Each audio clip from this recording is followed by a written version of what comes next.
हमरे अंगनवायबू कहिया, येहो जग जननी मैया। येहो जग जननी मैया, येहो जग तारन मैया।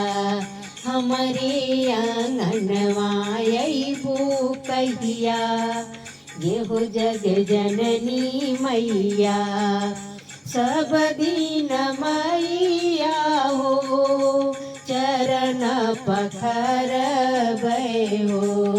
सब दिन मैया हम चरण पखर हो।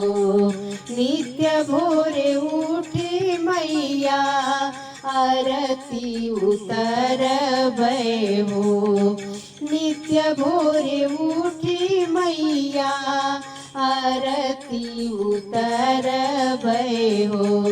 कीर्तन करब दिन दुपहरिया, येहो जग तारन मैया।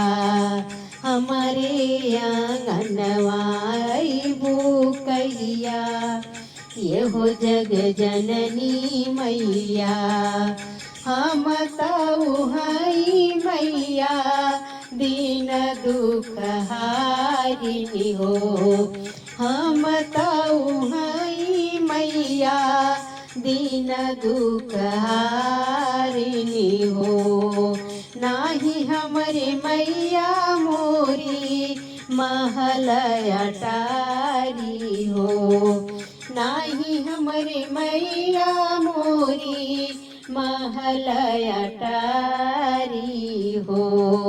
देखी माये का नजरिया, येहो जग तारन मैया।